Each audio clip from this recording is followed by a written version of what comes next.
Hi everybody, welcome back to Dance with Mary NYC. I have a terrific episode for you this month, but first don't forget to hit that subscribe button.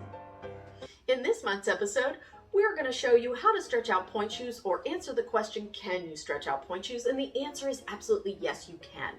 Traditional pointe shoes, we know from a previous episode, are made out of satin, muslin, cotton, burlap, maybe leather for the shank, and then a paste. So we know these materials will respond to pressure. That would be you wearing them. So they will stretch with that. And then they also respond really well to moisture. So I'm going to show you a really easy, inexpensive way on how to stretch out your pointe shoes. So let's get started. The easiest fix, the fastest thing, the least expensive thing, the thing I always recommend first is to try a different size toe pad before you do anything to the shoe. Maybe by going with a slightly smaller toe pad like I've got here, or even this lovely alpaca wool, not lamb's wool, alpaca. This is by a company called Ballet Rocks. I just love their stuff. But anyway, by maybe going to these things instead of such a bulky toe pad, you might be able to get a little more comfort from the shoe and a little more space. Okay, if that's not working, we know that the traditional pointe shoes can stretch, right? Satin, muslin, cotton responds to stretching. First thing though, before you start working with any moisture is I want you to just put on the shoes and wear them. You could wear them, say, around your house or your apartment or wherever you live. Do a little bit of housework. That's what I used to do. I used to vacuum and dust in my pointe shoes before I stitched them up just to get them kind of moving. Because we know pointe shoes, traditional ones, have to be fit very, very snug. One of the reasons they're fit so snug is because it's to allow the stretch room. So that will respond just by wearing them. If that's not working for you, then we can go and we can start to stretch the shoes. So I just have a spritzer bottle. I got it, just anywhere you can find those. And then I also got rubbing alcohol. Yes, I'm using 70%.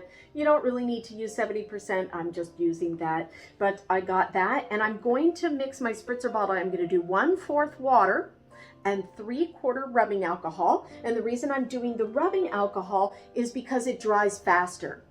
Now it's important to know that yes, once you start spraying the shoe off, it will change the color. Anytime you touch the satin, it is going to darken up. So you may want to keep that in mind. And as always, I say try it on an old pair first before you go to a new pair.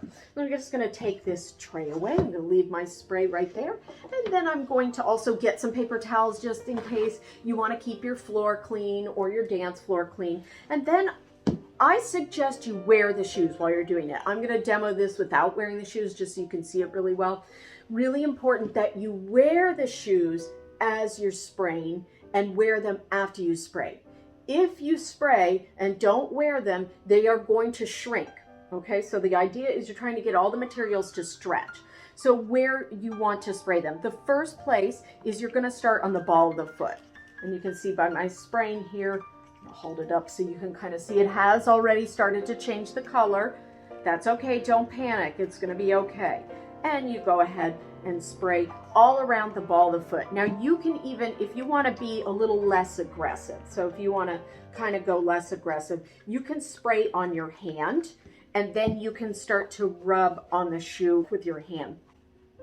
You may also go into some big schools like School of American Ballet, and they will very often have fountains on the floor, and the fountains are on the floor so that the dancers can kind of just stick their foot into the shoe and the heel of their foot into the shoe while they're wearing them. They don't have to pick their foot up and put it in the sink like you do in some other companies. Once you've gone and stretched on the ball of the foot, go ahead and walk around in the shoes or maybe even some releves. Right, you can see once again, I just want to show you it is going to change the color. You can do releves, you can do roll throughs, you can do tendus, échappés, whatever you need to do, and you will notice the shoes start to stretch. If that isn't enough for you, then I suggest you go and you start working on the back heel. Again, you should be wearing these, so you're going to have to kind of bend over and get a nice hamstring stretch while you bend over and stretch out your feet. All right, and stretch out the shoe. Right, okay, so once again, you can see where I've wet it right there, and you can see I've wet that whole back heel.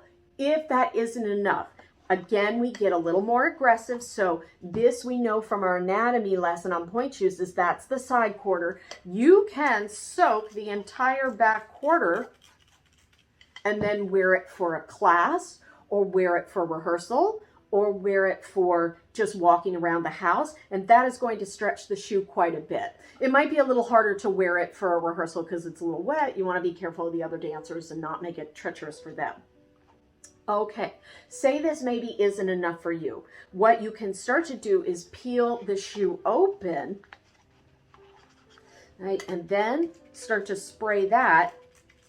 And you have to be really careful. I want to remind everybody, don't do the tip at all, because if you start to do the tip, it's going to break down the shoe too fast. So be really careful not to get the tip wet. You could also do the inside in the ball of the foot. All right, I've got my spritzer going on the inside.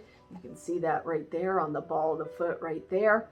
Right, and then make sure you put the shoe right on. Again, slow releve, slow tendu, slow échappés, things like that are going to really help stretch out the shoe. And then the rubbing alcohol just makes it dry a little faster. I hope you got a lot of great advice on how to stretch out your pointe shoes. Now don't forget to click if you like something, share this episode with others, and then leave your comments below. How do you like to stretch out your pointe shoes? And thanks for watching.